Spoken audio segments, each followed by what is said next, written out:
If you're planning a holiday with a difference, well, how about this?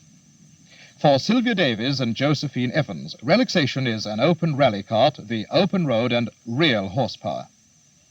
They've spent holidays like this before, exploring the countryside in the style of last century's squires, and at night pitching their tent wherever their cart may take them. But for them, recapturing the sedateness of a lost and leisurely age isn't simply something achieved for a brief holiday on the hoof. They collect gigs and rally carts as other people collect stamps or beer mats, 11 of them at the latest count, an impressive Concours d'Elegance of gleaming paintwork and restored bodywork. It's a purely private collection. Miss Davies and Mrs. Evans use their carts simply for personal transport, for drives to the village, to farm shows and into the countryside, with the privilege of priority over motor cars and of not having to buy a road license. But first there's the task of restoration. In a garden shed, Miss Davies's father, Albert, once a motor mechanic, now spends his time bringing to mint condition carts abandoned and forgotten almost a century ago in barns and overgrown paddocks. Their unlikely hobby has led the two women to turn the grounds of Miss Davies's home almost into an open-air museum of a lost age of leisurely transport. Some of the carts here were made as long ago as 1880 in London and Liverpool, West Bromwich and Bristol. But don't the ladies themselves sometimes feel like a living peep show when they drive into town?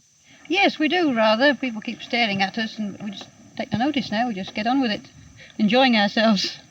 What intrigues me is why two ladies should have such an unusual hobby collecting old carts and gigs like these. Well, it started really. We had a pony, which was lame, and we thought it would be better to drive him rather than ride him. And once we'd started, well, we got interested and carried on.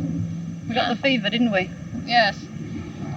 Where has this fever taken you exactly? What sort of country do you roam over in your carts and your gigs? Oh, we've been round Church Stretton and Little Stretton, quite about 100 miles on one holiday. We really did enjoy it. And all the people and farmers were wonderful, helpful to us. I wonder how the more conventional traveller, the motorist, reacts when he finds two ladies like yourselves bowling along at a merry 5 miles an hour. Absolutely amazed. And they usually stop and take our photographs, and they really are thrilled to bits, especially the older people. Do they sometimes perhaps become a little annoyed with you? Yes, but not half as annoyed as we get with them. Because they really do annoy us, hooting and waving and flapping polythene and such like. Upsets the pony. I would think there's a great spirit of adventure in roaming the countryside like this. What sort of things happen to you? What sort of experiences do you have? Oh, we have lots of experiences, really. We thoroughly enjoy it, and people are so amazed to see us, and we get invited into everybody's houses, and for supper, didn't we, when we were away on holiday? Bath and a sherry. Yes. Lovely.